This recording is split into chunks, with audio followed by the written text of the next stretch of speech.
bueno que sigan con nosotros. Ahora vamos a conversar con el doctor Pedro Luis Castellano, quien es un especialista en temas de salud y de seguridad social. Y ambos temas están en la palestra, siendo debatidos por distintos sectores de la sociedad dominicana. Por una parte, el gobierno está empeñado en elaborar un plan decenal de salud.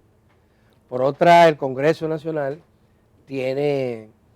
ha iniciado, ya va a cumplir casi un año, de reforma, de discusión por una posible reforma del sistema de seguridad social. Doctor, ¿cómo usted ve la marcha de estos procesos? Bueno, en primer lugar, buenos días, Buenos días. a los amables y amables televidentes y a ustedes.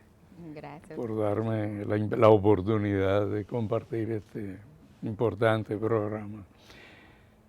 Bueno, son dos temas claves porque salud y seguridad social son indispensables para la calidad de la vida de las personas.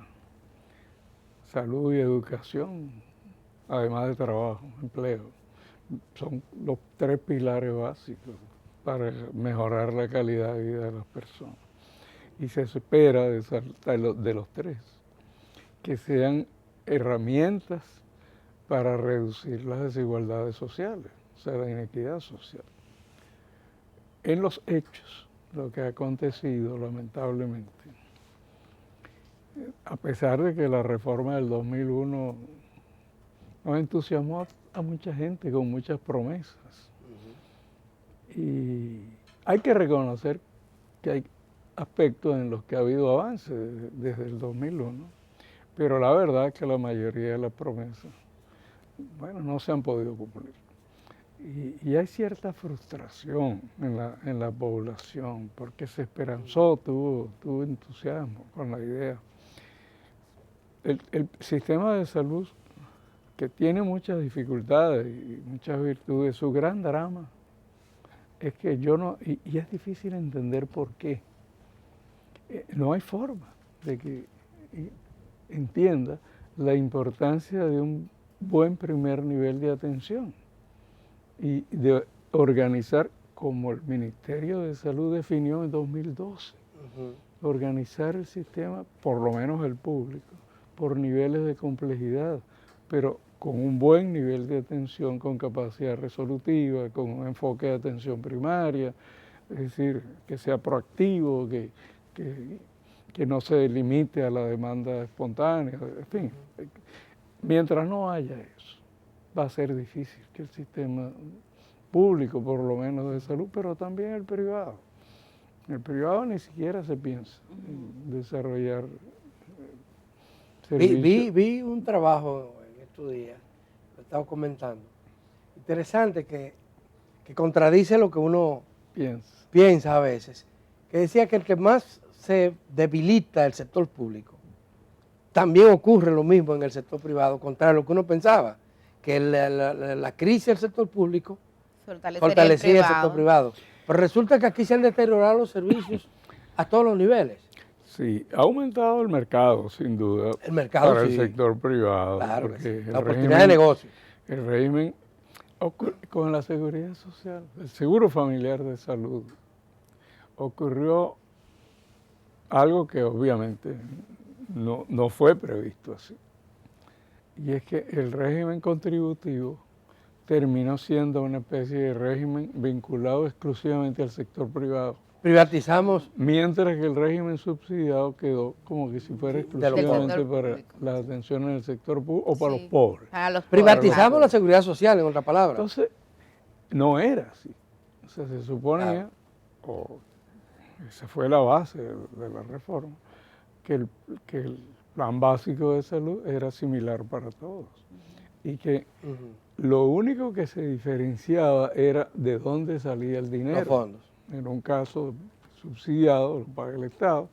En el caso del contributivo, por contribuciones entre el empleado y los empleadores. Pero que el plan básico era el mismo. Y que dicho plan básico significaba, por lo tanto, que podía demandar donde estuviera disponibles los servicios. No ha ocurrido así. porque el precio, el costo para la población del régimen contributivo ha ido subiendo progresivamente, además de lo que aporta. De lo que le descuentan a los trabajadores por nómina. Y lo que pagan. Y lo que tiene que pagar extra, claro. Extra. Lo que la población llama el copago. Sí, que el la ley copago. eso no es lo que la ley llama el copago, pero es lo que la población llama el copago. Lo que es el gasto de bolsillo, lo que tiene que pagar para poder recibir un servicio. La realidad es que, aunque hay autores que yo respeto mucho, que han hecho estudios y no los han publicado todavía, sí, que dicen que no es tan alto como se dice. No es tan alto en términos proporcionales, porque la inversión pública es muy baja. Claro. Pero en términos de pesos, en términos es altísimo. Cada vez es más alto. Es más, en la práctica, cuando uno empíricamente se puede determinar que ese 45% que se habla de que es como el promedio del copago. 45. Puede ser mucho más alto, porque ¿qué pasa con una consulta de un médico? El médico te cobra promedio 2,000 pesos, 2,500 pesos por consulta. Dependiendo del especialista que sea. Que hay algunos que son 5,000. Promedio, claro, promedio, ¿verdad? Sí. Porque hay también médicos. 5,000, señores. Pero resulta que el seguro nada más cubre 500. Entonces el paciente está por una consulta, está pagando 3/4 parte de lo que cuesta ese servicio. Y lo mismo va a pasar en... Ahora, hay un hecho que generalmente no se ve, no se toma conciencia de él. Y que eso es cierto. Hay el gasto de bolsillo por pago a los médicos y a los servicios, pago directo a los servicios, ha ido aumentando, por lo menos en términos de pesos. Habría que ver en términos proporcionales sobre el total del gasto de salud en el país, pero ha ido aumentando y en los últimos años ha aumentado exageradamente. Pero la realidad es que la mayor parte del gasto familiar, del gasto de bolsillo en salud, es en medicamentos. Sí. Y en exámenes complementarios. Claro. Que estos son los otros dos elementos. En exámenes complementarios, laboratorios, radiologías, etcétera. Y generalmente no se dice, pero más del 50% de lo que hay que pagar, de lo que la familia gasta por razones de salud, se van medicamentos. ¿Y qué se puede...? Y alrededor del 25-30% en laboratorios y otros exámenes complementarios. Claro, también es alto lo que tiene que pagar al médico, al servicio médico en el momento que lo necesita. Y como dije antes, ha ido subiendo. Doctor. Y aquí dicen que los medicamentos, los precios de los medicamentos aquí son uno de los más altos del mundo. Y no se recetan genéricos, que ese es el otro elemento. Doctor. Hay varios problemas en ese sentido, ¿no? ¿Qué hacen los países? Por ejemplo, Inglaterra, para nombrar un país que es un país desarrollado y que tiene un buen sistema de servicios de salud. Y que es capitalista, que no es... Sí, no. Comunista. Vamos a hablar de Cuba. Yo creo que nadie va a dudar, ¿eh? Sobre todo en la época de Margaret Thatcher. Ay. Porque Inglaterra, yo recuerdo cuando yo estaba en la Superintendencia de Salud, que estuvimos empeñados en encontrar algún mecanismo que permitiera, aunque fuera indirectamente, controlar ese tema del ascenso acelerado de los precios de medicamentos en el mercado nacional. Y tuvimos, gracias al BID, al Banco Interamericano de Desarrollo, la oportunidad de conversar. Ahora se puede, aunque la gente no se mueva de su sitio, gracias a la tecnología. Sí. Largo tiempo, conversamos, un par de horas. La persona a cargo de la agencia que en el Reino Unido, o sea, en Inglaterra, se ocupa de monitorear y controlar el tema de los precios del medicamento. Eso nació, por cierto, perdonen que me desvíe por un paréntesis porque va a ser interesante. Eso nació de esa agencia, de que una vez, antes de la Thatcher, un ministro de salud reunió a los laboratorios ingleses, productores de medicamentos, y les pregunta por qué, si ustedes son una empresa inglesa, nosotros pagamos medicamentos más caros que Francia, que España, que Alemania, o Suecia. Y le dijeron, porque el mercado puede pagarlo. O sea, la única razón era porque el inglés tenía un poder adquisitivo mayor. Entonces crearon esa agencia. ¿Y qué hace esa agencia? Monitorea a nivel mundial los precios de los medicamentos. Para medicamentos similares no acepta un precio superior al menor del cual lo están vendiendo a otro país. Eso hicieron los colombianos también. Los colombianos tienen una agencia, ya hace más de 10 años que la tienen, que hace más o menos lo mismo, apoyándose en los estudios que hace Inglaterra, que hace Canadá, que hace México, que hace Argentina, que hace otros países, y los que ellos mismos hacen. Y han logrado mantener más o menos controlado el tema, porque aunque cuando no han podido llegar a decir no me lo puede vender más caro de lo que se lo vendes a otro, los diálogos se dan en otro terreno. Es decir, ¿por qué si tú le estás vendiendo a 5 pesos ahí, lo vendes a 50 aquí, etcétera, etcétera? Bueno, buscando fórmulas, tuvimos esa conversación con esta persona, que por cierto es una dama, una científica inglesa. Y ella decía, si no encuentran una fórmula que permita regular el mercado, los precios en el mercado de los medicamentos, que no puede ser poner precios por el Estado. Esa experiencia ya se vivió también en varios países. Aquí teníamos la ley 13. Entonces desaparecen del mercado. La forma como los productores y distribuidores de medicamentos reaccionan es haciendo desaparecer del mercado los que tienen los precios regulados. Pero hay un mecanismo que propusimos en su momento, con el apoyo del BID, por cierto, y del Fondo de Población de Naciones Unidas, que nos asignó un experto de alto reconocimiento en el continente, que era precio moderador. Era la idea de montar un mecanismo que estudiara permanentemente, monitoreara los precios del mercado y viera, porque para cada producto, pues suponte un producto es agua, pero tú tienes 20 formas, 20 marcas que venden agua y que van desde, suponte, de 1 peso a 100 pesos.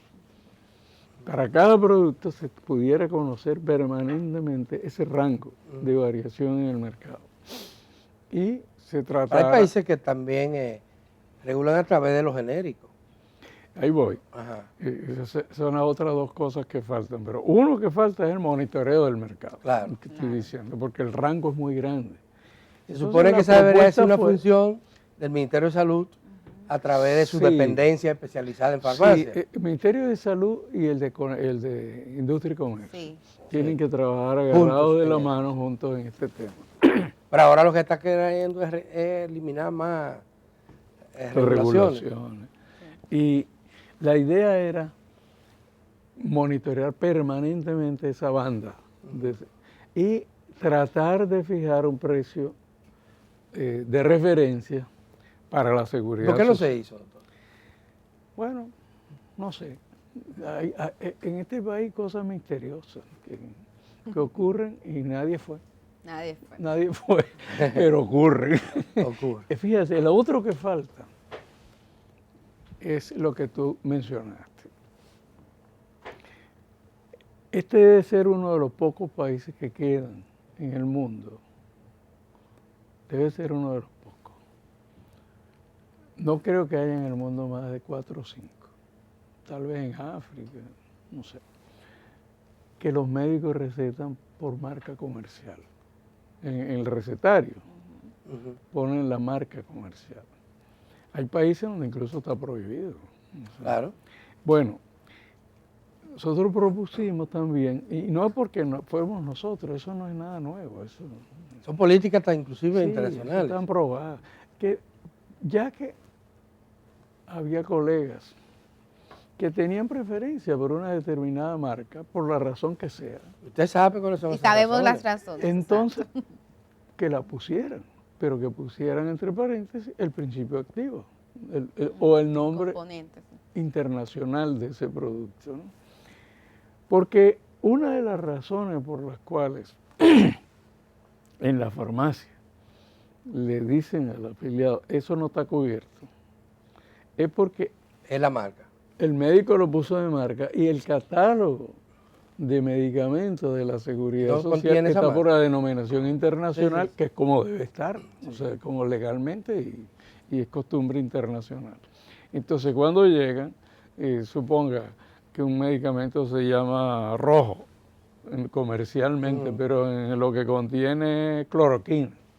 Entonces, él va con rojo. La farmacia le no, aquí, perdón, Eso con no cloroquina. incluye. Si le dicen cloroquina, lo va a tener en todas las marcas, pero si le dicen rojo, no, el catálogo no está rojo. El rojo Sí, no está. no lo podemos Tenemos que pausar. Y lo otro es bueno, tú tienes Sí, que dígalo, pasar, dígalo. que es la necesidad de una política nacional de acceso universal a los medicamentos prioritarios, sobre todo los de uso recurrente. Y eso no es tan complicado. O sea, a veces a mí me cuesta entender por qué hay cosas que no se hacen. Simple que no se hace. Que no se hacen. Que no cuestan Y que dinero. están probadas Sí, a sí. nivel mundial como efectivas. ¿Será que afectan intereses, doctor? Bueno, vamos Pero a... vamos a la pausa y volvemos con eso y otros elementos más. Yo voy a tomar un Sí, se toma su...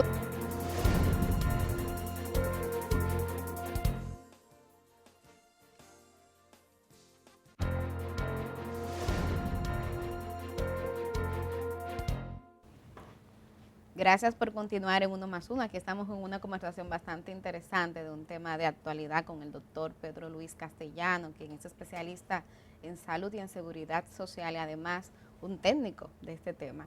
Doctor, yo quisiera ahora escuchar justamente una opinión técnica de un hombre que también tiene experiencia de Estado sobre qué hacer en el corto plazo. Ahora mismo el Colegio Médico Dominicano ha anunciado una marcha para pasado mañana miércoles que incluye la suspensión de servicios. Eso por un lado. Por otro lado, las ANDECLI, que son las clínicas privadas, ha estado dando cobertura, pero también ha amenazado de que pudiera paralizar el servicio.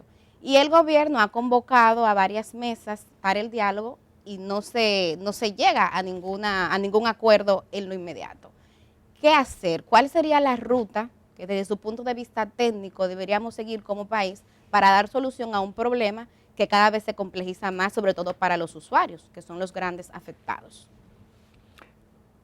Mira, yo creo que obviamente cada sector tiene sus propios intereses y tiene el derecho de defender sus intereses. Y creo que no es condenable que los colegas médicos aspiren a mejor retribución por su trabajo. Es cierto que las tarifas, algunas por lo menos, son tarifas muy pequeñas, ¿no? Sobre todo las consultas ambulatorias, por ejemplo, son muy 500 bajas. pesos. Muy bajas. Y ellos dicen que no son 500. Que le quedan en 300. Bueno, porque le rebajan los impuestos y la cosa, pero ciertamente es bajo. O sea, digamos, la atención de la salud en los últimos 15 años, 20 años, se ha ido complejizando. Hay tecnologías que ahora son más caras, hay modalidades de atención que requieren gastos.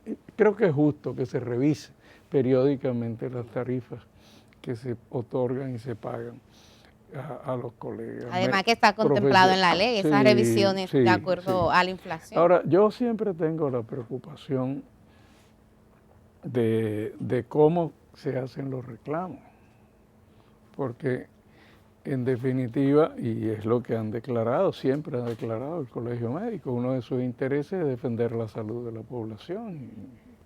Es una declaración permanente del Colegio Médico.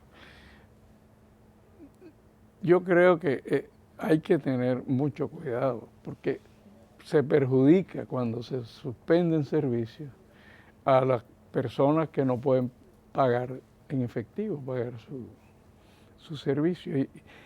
Y eso tiene un límite, porque aun cuando la declaración sea que se lucha a favor de la población, pues llega un momento que la población reacciona distinto, porque bueno, está resultando perjudicada. Yo pienso que la demanda de mejorar los salarios y las tarifas de los trabajadores de salud en general es justa, pero creo que hay que revisar y repensar la forma como se lucha. Doctor, y en torno al sector gubernamental, a la reforma que hay que hacer, porque ya hay consenso, exceptuando algunos extremistas que creen que todo está bien y siguen pintándonos que maravilla de lo que está pasando en el sistema de salud, pero la inmensa mayoría de los dominicanos y de los sectores organizados están propugnando por cambios sustanciales. Sin duda. En el sistema. Hay, inclusive en el propio gobierno, hay sectores que coinciden con eso, y en la oposición también, pero no se ven propuestas acabadas de decir, mira, esto es lo que vamos a hacer. Por ejemplo, eso del seguro familiar de salud. Hay extremos. Por un lado, algunos que creen que hay que eliminar definitivamente las ARS, otros que cualquier pachito, cualquier cosita, pero ¿qué podemos hacer en términos de gobernabilidad, por ejemplo, del sistema? Porque está requete demostrado que el Estado ha resultado incapaz de imponer su rectoría con todas estas instituciones, a veces compitiendo una contra la otra, echándose zancadillas a la misma gente del gobierno, del Estado, porque no es este gobierno solo, lo vimos en el pasado. El tema de la cobertura, el plan básico de que estamos hablando, diferenciado inclusive, este para los pobres, este para el que tiene el seguro familiar de salud, que no necesariamente, el régimen contributivo, que no necesariamente significa un avance significativo. Sí, ¿Qué podemos hacer? ¿Cuál es su esperanza en que esto cambie? Bueno, mira, la propia ley previó, la ley 8701, que a los 10 años se hiciera una evaluación y una revisión. Estamos haciendo a los 22. Del sistema, y los ajustes al marco legal que correspondieran. Bueno, no se hizo. Ciertamente, la autoridad del Estado, a través del gobierno, dentro del sistema de seguridad social, es muy limitada. Y yo lo puedo decir porque lo viví cotidianamente por 6 años. ¿Por qué? Porque la máxima autoridad dentro del sistema es el Consejo Nacional de Seguridad Social. Más de 80 resoluciones de la superintendencia fueron apeladas ante el Consejo de la Seguridad Social. Y el problema es que el Consejo de la Seguridad Social no puede tomar decisiones si no hay consenso y acuerdo entre 3 sectores, que es el gobierno, el sector empleador y el sector sindical. Entonces, cosa en los casi temas imposible álgidos, lograr cuando hay intereses enfrentados tan fuertes. En los temas álgidos, el Estado está amarrado de mano, porque simplemente no entran en agenda. El mecanismo del veto, llamado veto, que prevé la ley. Ese sería uno de los primeros elementos que hay que eliminar. O por lo menos regularlo de tal manera que no impida los procesos de decisión. Pero cuando es que se trata de derechos. El Estado está bien que escuche a todo el mundo, que tome en cuenta a la sociedad en su conjunto a la toma de decisiones, pero el Estado tiene que tener una capacidad de decisión para garantizar derechos. Y en definitiva, muchas veces se dice, sí, obviamente, es una responsabilidad del Estado. Además, la ley lo dice. Y la propia ley lo dice. La ley lo dice. Sí. Es una responsabilidad del Estado velar por el buen desarrollo y el buen desempeño del sistema de seguridad social. Y del de salud también. Además son derechos constitucionales, están en la Constitución. Y casi inseparables porque... Sí, uno sigue al otro. En algunos países es un solo órgano el que rige las dos cosas. Este es uno de los y aquí tenemos dos órganos. Aquí somos creativos. Es uno de los, y eso se puede echar para atrás. Yo no conozco otro país que eso se puede echar para atrás. 2 leyes, claro. Rectificarse. Bueno, y fusionar un poco una de las cosas que hay que resolver, clave, yo, uno de los artículos de prensa con los que aburro a la gente No, semanalmente. No, doctor, debo de confesar aquí que usted es uno de los mis escritores articulistas favoritos. obligatorios, claro. Aprendo mucho. En uno de estos artículos... Y no solamente habla de salud, ¿eh? Dije que nuestro sistema de salud y seguridad social era como el dios Janos, de Sí. la Roma antigua, Ujú. que tenía dos rostros, uno para atrás y uno para adelante. Sí. Uno veía hacia atrás y uno veía hacia adelante. Ese tema de un sistema bifronte con dos cabezas, eso no puede seguir.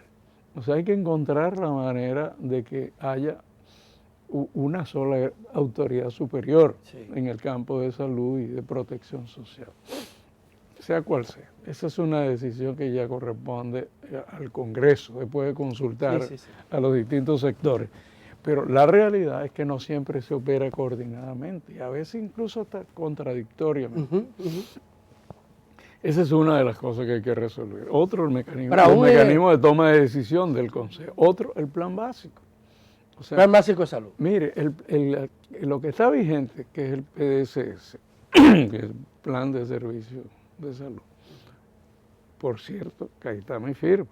Ese fue un acuerdo Era de un año. Del 19 de diciembre del 2006.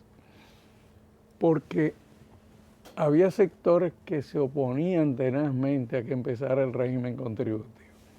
¿Y quiénes eran?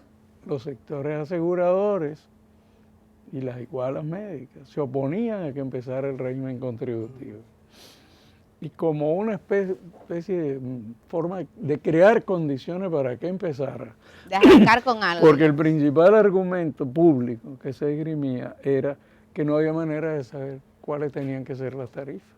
Porque como nunca había existido, no había manera de saber cuánto había que pagar las tarifas. Entonces, ese acuerdo estableció por un año que corriera el sistema con esa especie de plan reducido y con costos fijos establecidos para ver cómo se comportaba y al año regresar al plan básico de salud con las tarifas que se establecieron. Bueno, ese año salió preñado. Ese año tiene 22 años. No 22 porque fue en el 2006. ¿Qué? 16 años. Se nos acabó el tiempo, lamentablemente. Y supongo que usted iba a mencionar también la atención primaria, sí, como otro de los temas que hay que retomar. Si hubiera un minuto me gustaría aclarar. Hágalo en 15 segundos. 15 segundos. Sí. El sistema de seguridad social no tiene servicio. El sistema de seguridad social es un financiador, contrata. Por lo tanto, lo que hay que garantizar es que en el catálogo del Plan Básico de Salud se garantice un financiamiento suficiente y específico, definido, para que las ARS se estén obligadas a contratar servicios de primer nivel. Mientras no haya financiamiento específico para servicios de primer nivel, va a ser muy difícil que se desarrollen esos servicios en el país. Bueno, excelente aclaración. Se ha dicho. Señoras y señores, hemos llegado al final del programa. Agradecerle al doctor Pedro Luis Castellano por su participación y a ustedes invitarle a que nos acompañen mañana en otra entrega de su telediario 1+1. Gracias por su atención.